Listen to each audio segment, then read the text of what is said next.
chapter 33 today, and I'm going to go ahead and change the intro because, quite honestly, I am tired of reading for so long. Also, let me delete these suckers because I should have done this. I just now thought of this as I was starting the video. I had the intros on a special thing. I downloaded them as a doc.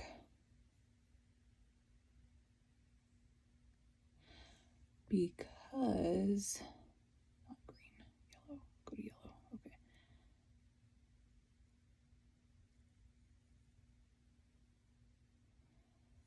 I had to download them as a doc to use in the teleprompter, but the teleprompter does not work. So now I can just read it from the regular thing, which I keep my particular one in a Google Drive because it syncs with everything.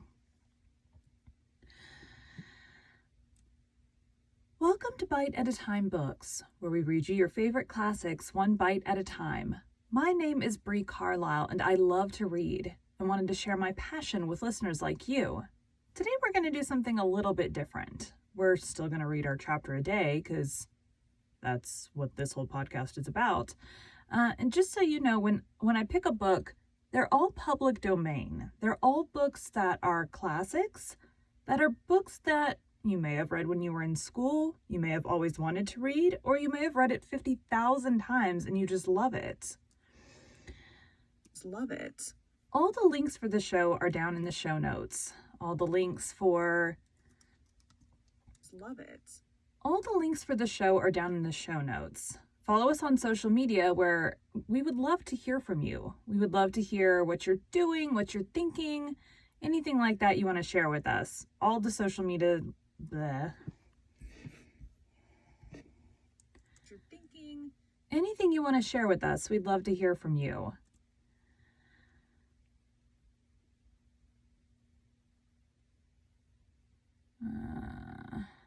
Did I want to say anything else?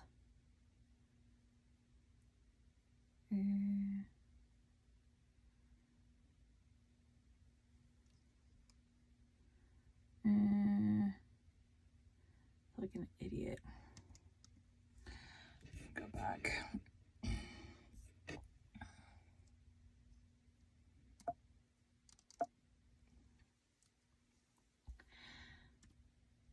Welcome to Bite at a Time Books, where we read you your favorite classics one bite at a time. My name is Bree Carlisle, and I love to read and wanted to share my passion with listeners like you. Today, we're going to start doing something a little bit different with our intro. I wanted a chance to talk to you guys. A minute of me just reading off a script is a little bit boring, and the rest of my time is also spent just reading off a script.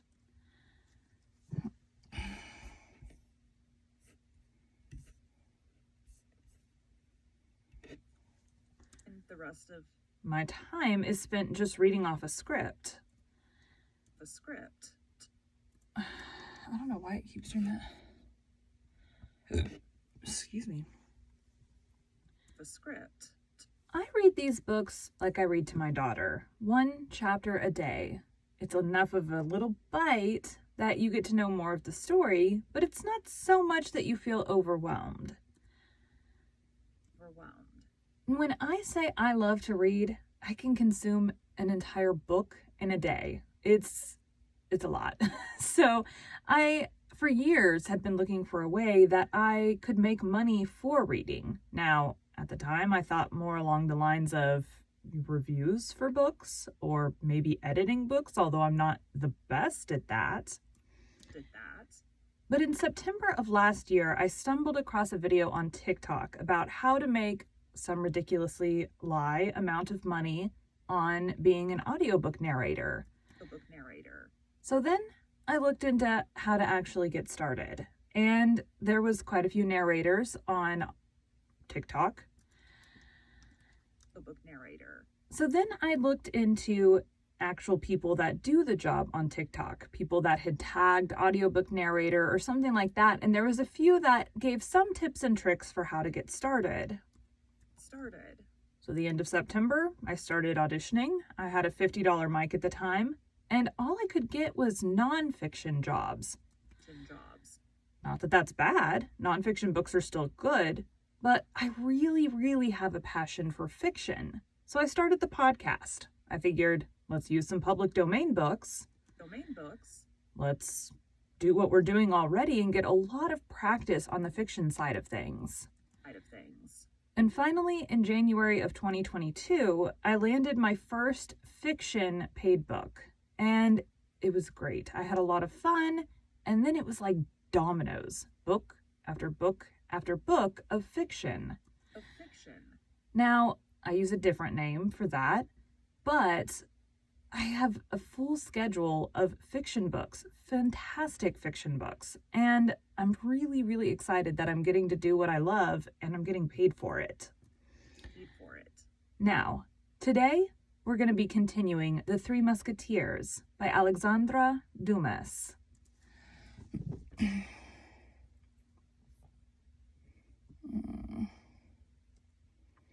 Oh, that wasn't too stupid.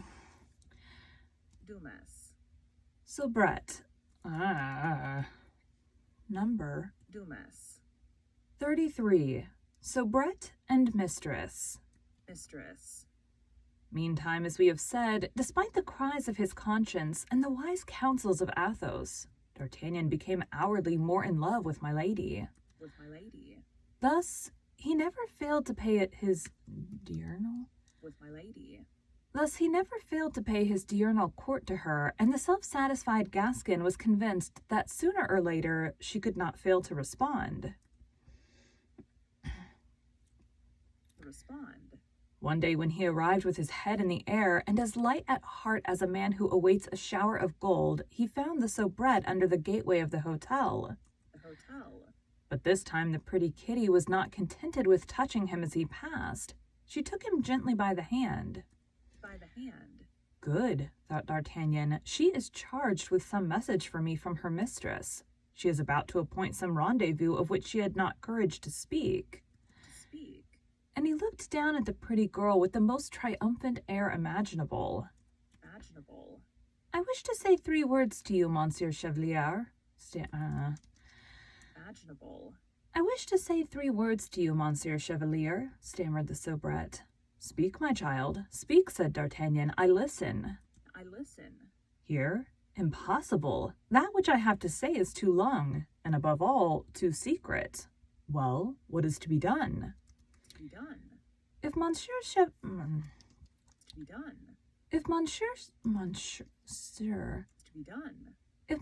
Chevalier would follow me, said Kitty timidly. Were you pleased, my dear child? Come then. And Kitty, who had not let go the hand of D'Artagnan, led him up a little dark winding staircase, and after ascending about 15 steps, opened a door. Come in here, Monsieur Chevalier. It communicates with my mistresses by that door. But you need not fear. She will not hear what we say. She never goes to bed before midnight. D'Artagnan cast a glance around him. The little apartment was charming for its taste and neatness. But in spite of himself, his eyes were directed to that door, which Kitty said led to my lady's chamber. Kitty guessed what was passing in the mind of the young man and heaved a deep sigh. You love my mistress, then, very dearly. You love my mistress, then, very dearly, Monsieur Chevalier, she said. Oh, more than I can say, Kitty. I am mad for her. Kitty breathed a second laugh. Alas, Monsieur, said she, that is too bad. What the devil do you see so bad in it? Said D'Artagnan. Because, Monsieur, replied Kitty, my mistress loves you not at all. Hein, said D'Artagnan, can she have charged you to tell me so? Got crap in my throat.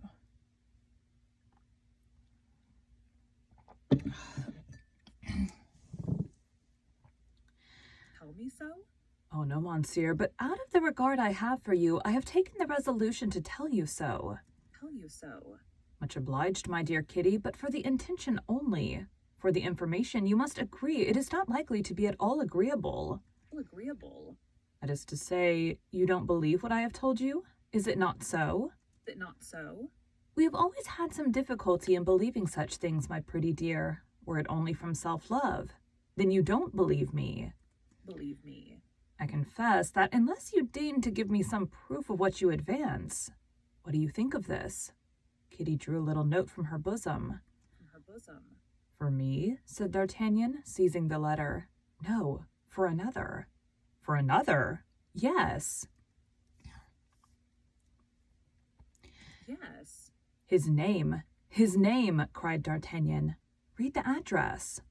Monsieur el Count de Wardes. De Wardes. I remember of the scene at Saint-Germain. De Wardes. The remembrance of the scene at Saint-Germain presented itself to the mind of the presumptuous Gascon. As quick as thought, he tore open the letter in spite of the cry which Kitty uttered on seeing what he was going to do, or rather what he was doing. Was doing. Oh, good Lord, Monsieur Chevalier, said she, what are you doing?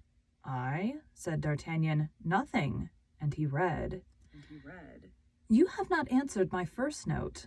Are you indisposed, or have you forgotten the glances you favored me with at the ball of Madame de Guise? De Guise. You have opportunity now, Count. Do not allow it to escape. To escape. D'Artagnan became very pale. He was wounded in his self-love. He felt that it was in his love. His love. Poor dear Monsieur D'Artagnan, said Kitty in a voice full of compassion, and pressing anew the young man's hand. You pity me, little one? Said D'Artagnan. Oh, yes, and with all my heart, for I know what it is to be in love. Be in love. You know what it is to be in love, said D'Artagnan, looking at her for the first time with much attention. Alas, yes. Well then, instead of pitying me, you would do much better to assist me in avenging myself on your mistress. What sort of revenge would you take?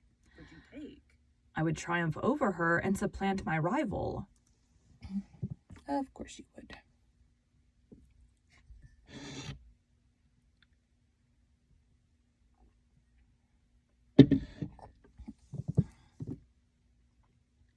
My rival. I will never help you in that, Monsieur Chevalier, said Kitty warmly. And why not? Demanded D'Artagnan. For 2 reasons. What ones? What ones? The first is that my mistress will never love you. How do you know that? You have cut her to the heart. The heart? I? In what can I have offended her? I who ever since I have known her have lived at her feet like a slave. Speak, I beg you. I beg you.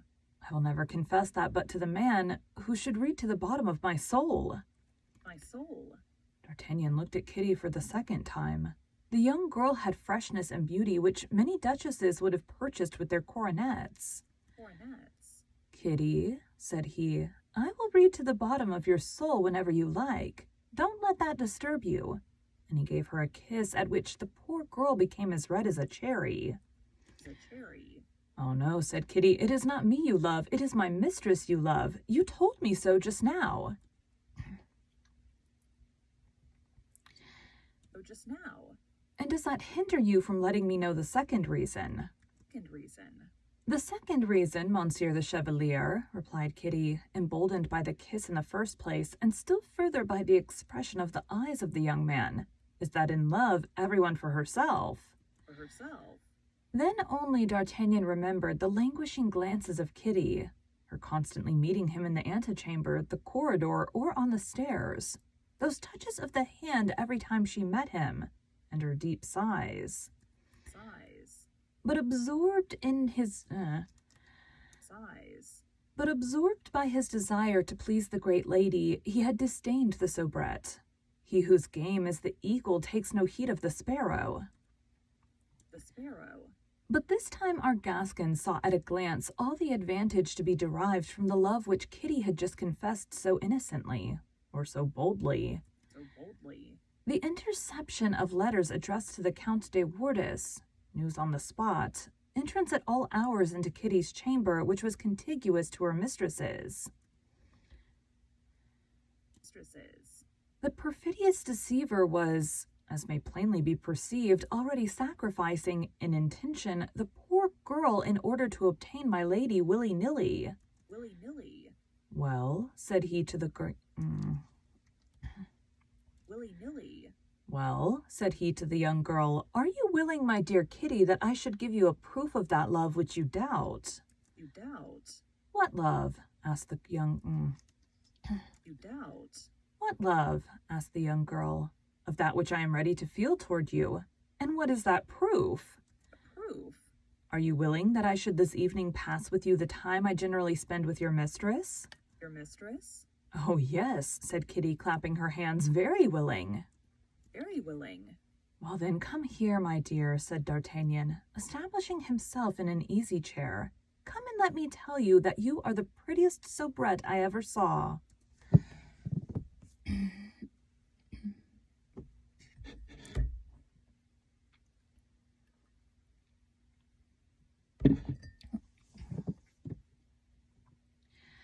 Ever saw.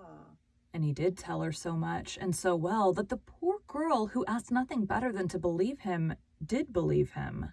Believe him. Nevertheless, to D'Artagnan's great astonishment, the pretty Kitty defended herself resolutely. Resolutely. Time passes quickly when it is passed in attacks and defenses. Midnight sounded, and almost at the same time the bell was rung in my lady's chamber. His chamber. Good God, cried Kitty, there is my mistress calling me. Go directly. Directly. D'Artagnan rose, took his hat as if it had been his intention to obey. Then, opening quickly the door of a large closet instead of that leading to the staircase, he buried himself amid the robes and dressing gowns of my lady. My lady. What are you doing? Cried Kitty. D'Artagnan, who had secured the key, shut himself up in the closet without reply. Reply. Well, cried my lady in a sharp voice, are you asleep that you don't answer when I ring?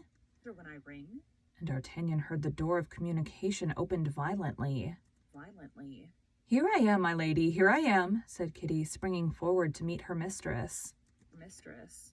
Both went into the bedroom, and as the door of communication remained open, D'Artagnan could hear my lady for some time scolding her maid. Her maid. She was at length appeased, and the conversation turned upon him while Kitty was assisting her mistress. Her mistress. Well, said my lady. Her mistress. Well, said my lady, I have not seen our Gascon this evening. This evening. What, my lady? He has not come? Said Kitty. Can he be This evening. What? Oh my gosh. This evening. What, my lady? He has not come. Oh my God, I cannot read the words on the page. This evening. What, my lady? He has not come? Has he? This evening. What, my lady? Has he not come? Said Kitty. Can he be inconstant before being happy? Being happy. Oh no, he must have been... Uh-oh. Being happy.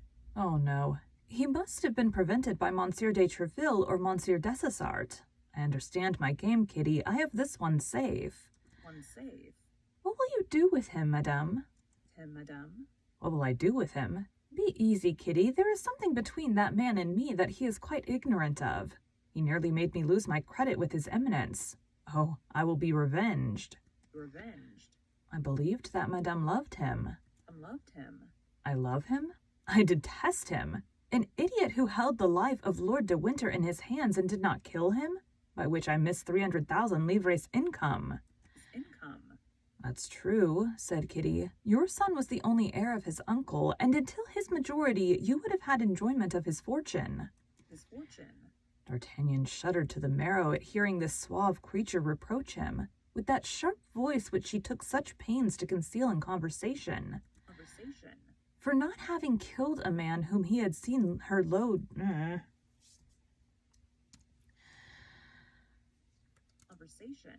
For not having killed a man whom he had seen load her with kindnesses. For all this, continued my lady, I should long ago have revenged myself on him if, and I don't know why, the cardinal had not requested me to conciliate him. Conciliate him? Oh yes, but madame has not conciliated that little woman he was so fond of. So fond of? What, the mercer's wife of the Rue des Fossoyeurs? Has he not already forgotten she ever existed? Fine vengeance, that on my faith. My faith. A cold sweat broke from D'Artagnan's brow. Why, this woman was a monster. He resumed his listening, but unfortunately the toilet was finished.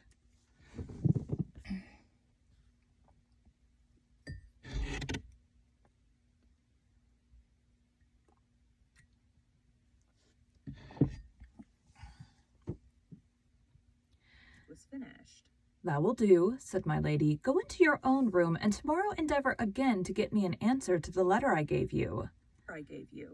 For Monsieur de Wardes, said Kitty. To be sure, for Monsieur de Wardes. Now there is one, said Kitty, who appears to me quite a different sort of man from that poor Monsieur d'Artagnan. Go to bed, Go to bed, mademoiselle, said my lady. I don't like comments. D'Artagnan heard the door close, then the noise of 2 bolts by which my lady fastened herself in. On her side, but as softly as possible, Kitty turned the key of the lock, and then D'Artagnan opened the closet door. Oh, good Lord, said Kitty in a low voice. What is the matter with you? How pale you are. The abominable creature, murmured D'Artagnan. Silence, silence, be gone, said Kitty.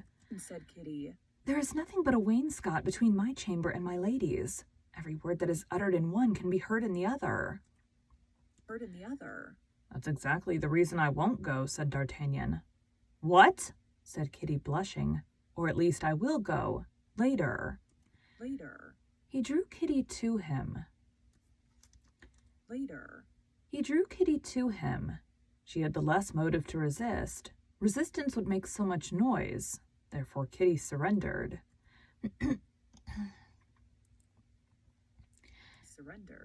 It was a movement of vengeance upon my lady.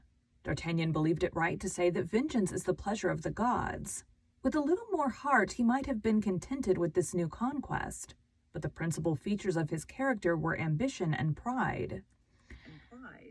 It must, however, be confessed in this justification that the first use he made of his influence over Kitty was to try and find out what had become of Madame Bonacieux. But the poor girl swore upon the crucifix.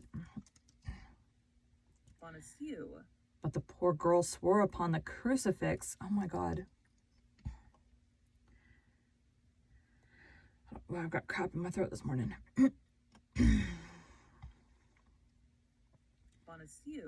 But the poor girl swore upon the crucifix to D'Artagnan that she was entirely ignorant on that head, her mistress never admitting her into...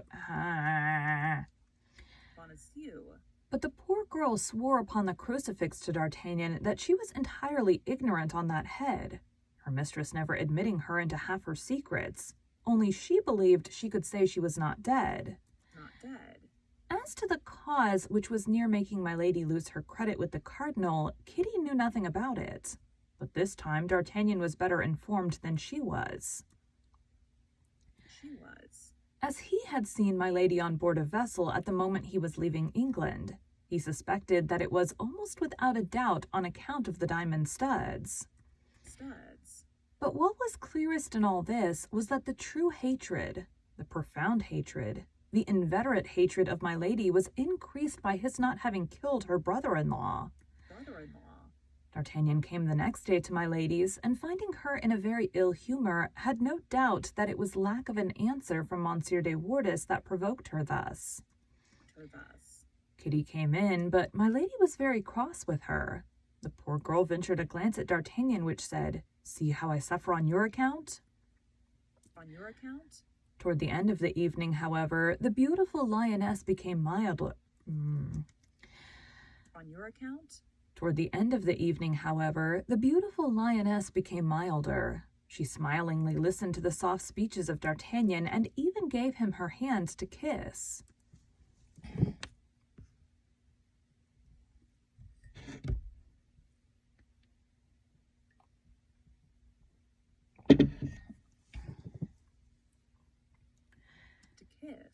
D'Artagnan departed, scarcely knowing what to think, but as he was a youth who did not easily lose his head, while continuing to pay his court to my lady, he had framed a little plan in his mind. He found Kitty at the gate, and, as on the preceding evening, went up to her chamber. Her chamber. Kitty had been accused of negligence and severely scolded. Scolded. My lady could not at all comprehend the silence of the Count de Wardis, and she ordered Kitty to come at 9 o'clock in the morning to take a third letter. Third letter. D'Artagnan made Kitty promise to bring him that letter on the following morning. The poor girl promised all her lover desired. She was mad. Things passed on as the night before. D'Artagnan concealed himself in his closet. My lady called, undressed, sent away Kitty, and shut the door. As the night before, D'Artagnan did not return home till 5 o'clock in the morning.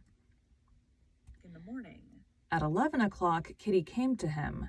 She held in her hand a fresh billet from my lady.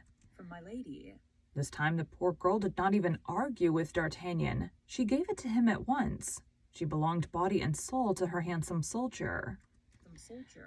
D'Artagnan opened the letter and read as follows.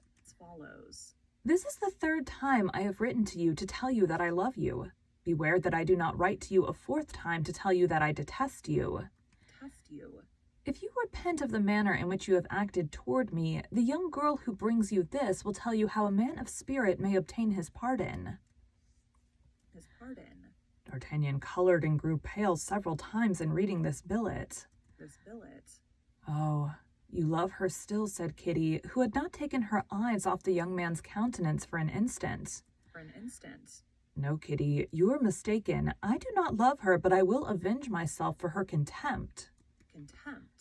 Oh, yes, I know what sort of vengeance. You told me that. What matters it to you, Kitty? You know it is you alone whom I love. How can I know that? By the scorn I will throw upon her. D'Artagnan took a pen and wrote.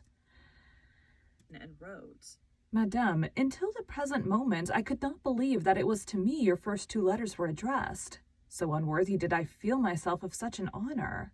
Besides, I was so seriously indisposed that I could not in any case have replied to them. But now I am forced to believe in the excess of your kindness, since not only your letter but your servant assures me that I have the good fortune to be beloved by you. She has no occasion to teach me the way in which a man of spirit may obtain his pardon. I will come and ask mine at 11 o'clock this evening. To delay it a single day would be in my eyes now to commit a fresh offense. From him whom you have rendered the happiest of men, Count de Wardis.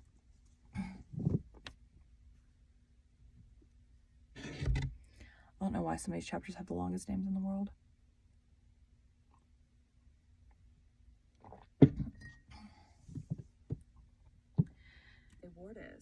This note was in the first place a forgery. It was likewise an indelicacy. It was even, according to our present manners, something like an infamous action. But at that period people did not manage affairs as they do today. Besides, D'Artagnan, from her own admission, knew my lady culpable of treachery in matters more important, and could entertain no respect for her. And yet, notwithstanding this want of respect, he felt an uncontrollable passion for this woman boiling in his veins. Passion drunk with contempt, but passion or thirst as the reader pleases.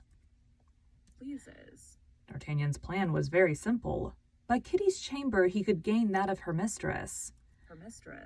He would take advantage of the first moment of surprise, shame, and terror to triumph over her. He might fail, but something must be left to chance. In 8 days the campaign would open, and he would be compelled to leave Paris. D'Artagnan had no time for prolonged love siege. D'Artagnan had no time for a prolonged love siege. There, said the young man, handing Kitty the letter sealed. Give that to my lady. It is the There, said the young man, handing Kitty the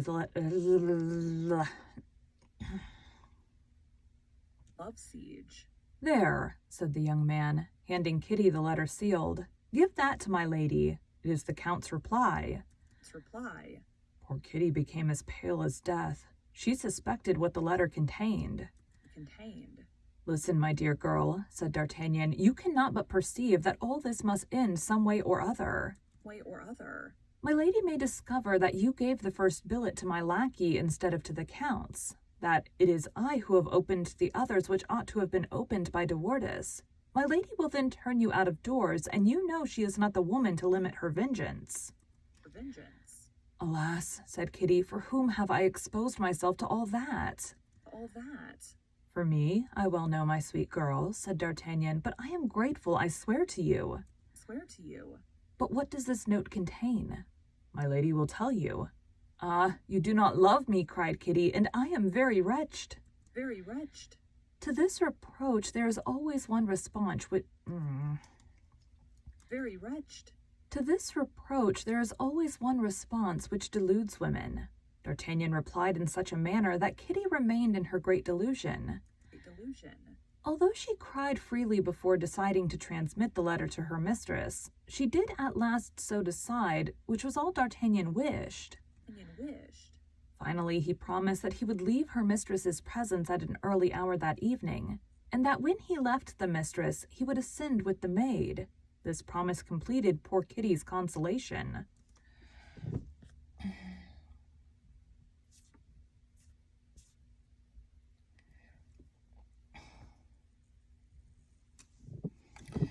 All right, what part of this do we want?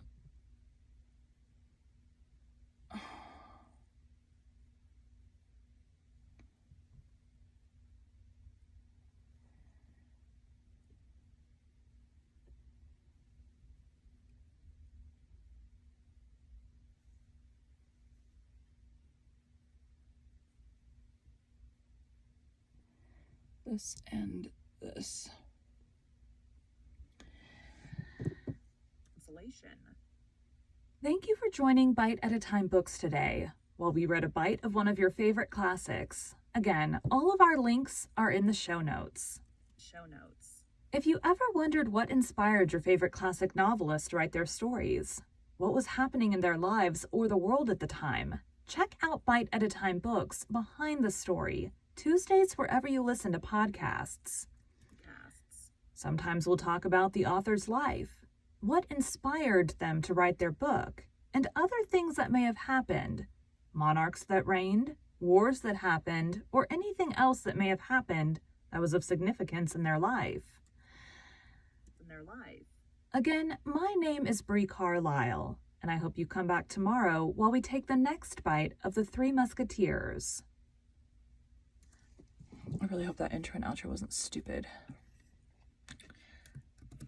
Okay. Trying to be oh so slightly more personable because I am a person. Anyways, I am going to do one more chapter. 30, not 34. There we go. Anyways, thanks, guys.